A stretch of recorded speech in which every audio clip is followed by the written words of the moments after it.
All right, it's on.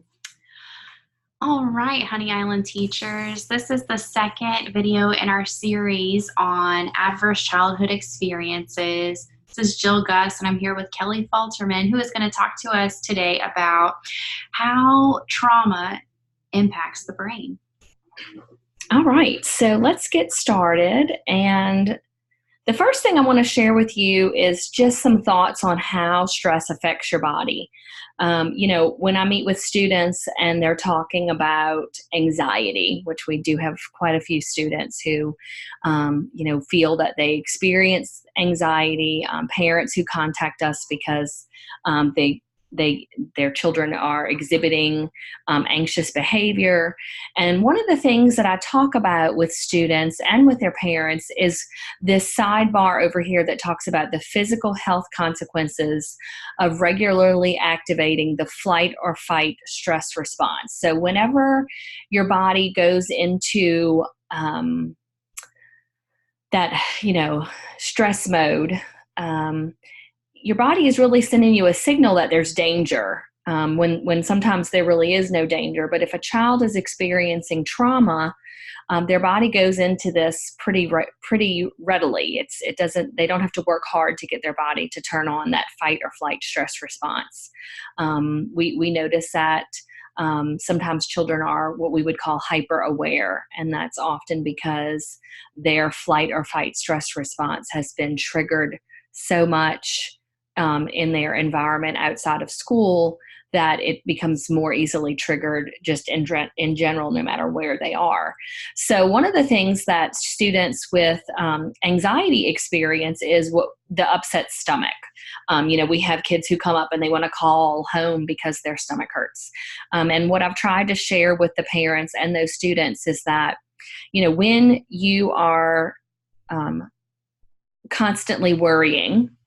So I realize anxiety is different from trauma, but I feel like we're seeing the same symptoms here.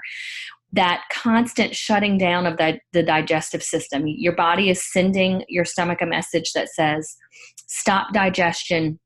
We may need to conserve any energy from the food that's in there for later because there's danger. And so shutting down that digestive system repeatedly causes our students to experience the upset stomach that happens easily for them when they are feeling anxious. Another thing that people who are constantly activating their flight or fight stress response experiences headaches.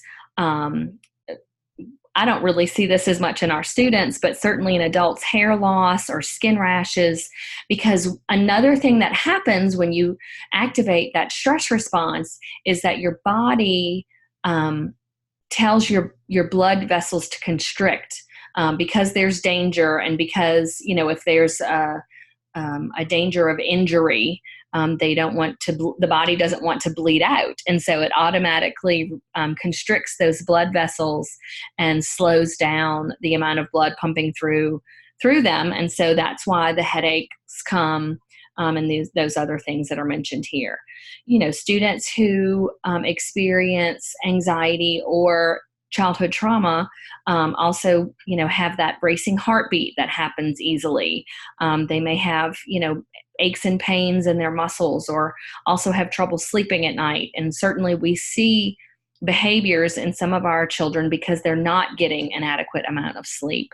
Also, you might see changes in eating habits. So, as a studier of trauma, we know that people who experience trauma often use food as a source of comfort, or as a source of something they can control, which is why we often see obesity or other problems like anorexia or just extreme weight loss from constant activation of that fight or flight stress response. We're going to watch a video, and it's going to talk a little bit about this next point, the remapping of neural pathways. The video tells us that the number of neural pathways is decreased when a person is under chronic stress. And so that means that when you have a trigger, like some of our students are triggered, let's say, by the cafeteria noise,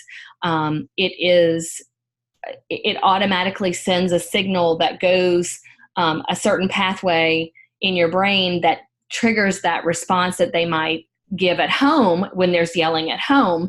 But here they are at school, and their body is wanting to give the same response, only they're not in the same level of danger because it's just the noise from the cafeteria, and we don't understand sometimes why they have that response.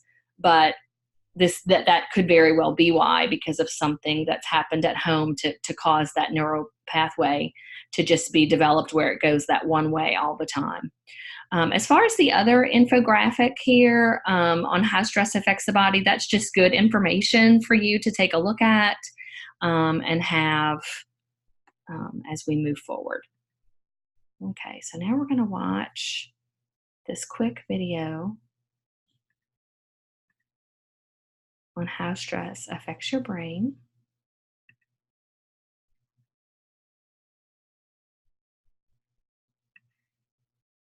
And did I move it down here? No. Oh, where is it? There it is.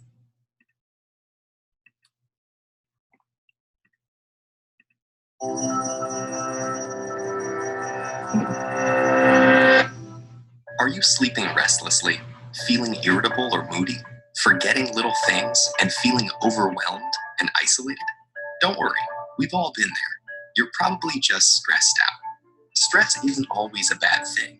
It can be handy for a burst of extra energy and focus when you're playing a competitive sport or have to speak in public. But when it's continuous, behind most of us say, it's the end.